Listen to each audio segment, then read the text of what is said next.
O IDEC mandou assim: pensando num gráfico de consumo de proteína por ganho de massa, a curva começa a subir apenas a partir dos 2 gramas por quilo, ou ainda vale a pena aumentar o consumo do macro, mesmo se não conseguir bater os 2,0? Eu nunca ouvi falar que tinha uma curva de consumo de proteína. Existe uma relação de consumo de proteína vezes quilo corporal vezes objetivo. Se você é saúde e qualidade de vida, você tem uma proteína. Se você quer hipertrofia muscular, você tem outra proteína. Não é verdade, Donato? Sim. Então eu vou melhorar a pergunta dele. Melhorador de pergunta. Vou melhorar a pergunta Chegou. dele. Eu vou fazer uma camiseta. musiquinha, musiquinha, tipo, sabe? Um jingle. Isso, aí eu vou fazer. Boa. Sabemos que os estudos falam em até 2,2 vezes quilo corporal para hipertrofia. Vale a pena ultrapassar esse número? 3, 3,5, até 4,0 vezes quilo corporal, como muitos atletas de fisiculturismo fazem?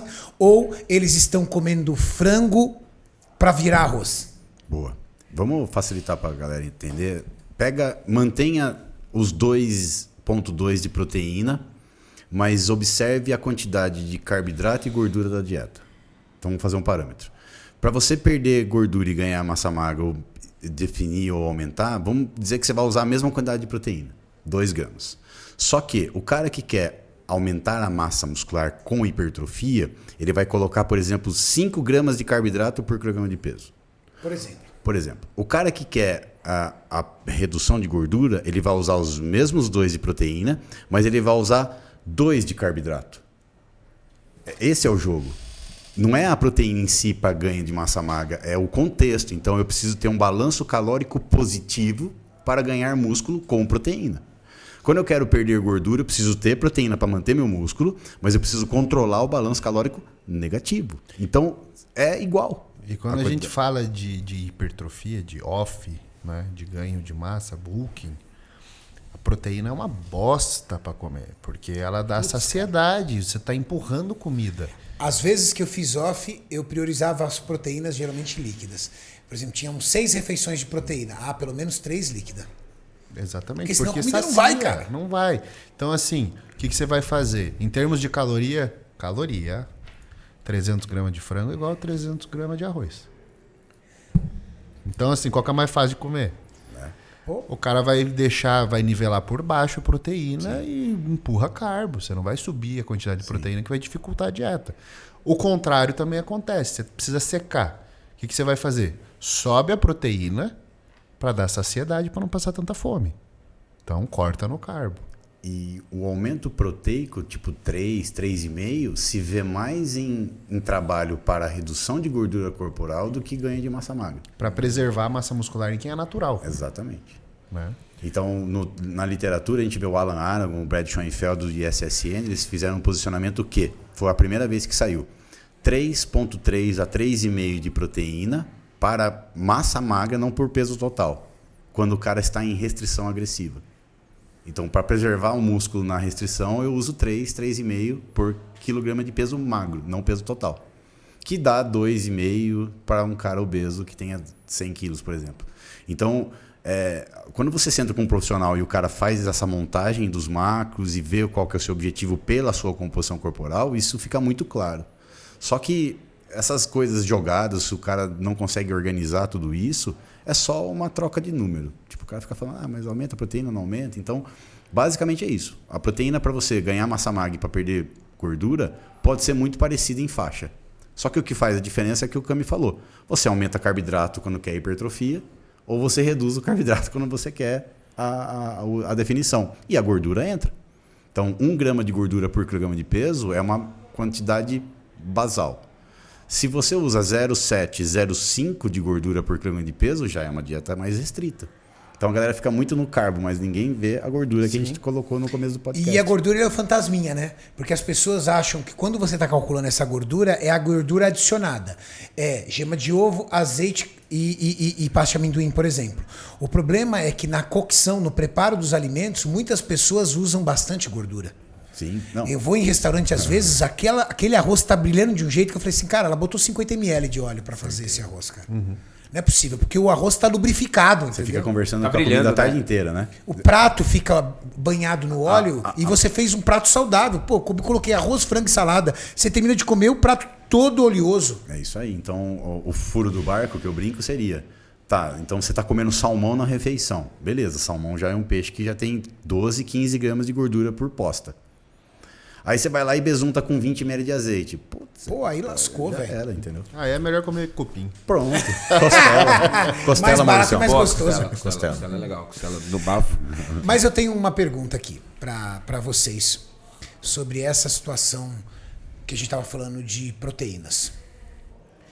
Um indivíduo que faz uso de hormônio esteroide, ele é capaz de sintetizar, de absorver mais proteínas do que um indivíduo natural? Ou seja, um cara que usa hormônio vai precisar de comer mais proteína do que um cara natural para um mesmo objetivo? É o contrário. É o contrário. Quem usa hormônio tem o melhor aproveitamento dos aminoácidos. Com menos ele faz mais. É. Olha que interessante. Por isso a gente fala em Cara, e o conceito da galera é totalmente diferente. Você pode perguntar para qualquer atleta de fisiculturismo. Você vai perguntar para ele, por que você está comendo 4,0 vezes quilo corporal de proteína? Não, porque eu tô ciclando, cara, preciso de proteína. E aí entra no que você falou. O cara tá pagando o preço de mignon para ter arroz. Porque vai virar tudo gliconeogênese. No caso. E a galera confunde a questão de aumentar a proteína. Você falou da absorção. A absorção intestinal é diferente de eu chegar a aminoácido no músculo. São coisas diferentes. Absorver vai absorver tudo. Não, o que você comer, a mucosa intestinal é uma quadra de tênis quando você estica ela. 200 metros quadrados de intestino delgado. A microvelocidade. Então absorve. Agora, o que vai ser feito depois daquela absorção em excesso, neoglicogênese, oxidação de aminoácido. Então a palavra certa não é absorção, é utilização. Utilização muscular. Se é o cara que é o músculo. Então, até em alguns podcasts passados eu coloquei que o Luc Van Loon, é um pesquisador, ele fez um trabalho com 20 gramas de proteína da refeição e ele fez com nitrogênio marcado o quanto desses aminoácidos essenciais da proteína chegava no músculo. De 20 de proteína, 2 gramas de aminoácido essencial chegava no músculo depois de todo o processo. Caramba, cara. Então não é 30 gramas de frango que você vai absorver totalmente para o músculo, não. Chega uma parte lá, depois de todo o intestino, circulação hepática... e aí chegou o aminoácido essencial no músculo. Beleza. Daí o cálculo. Aí, essa é a jogada. E é por isso que você vai ver um bodybuilder grande e você começa a entender que, na verdade, não é o quanto o cara sintetiza, mas é o quanto o cara não cataboliza que determina quão grande ele vai ser. Então, é a proteção da massa muscular durante 10, 15, 20 anos, porque você vai aumentar 100 gramas...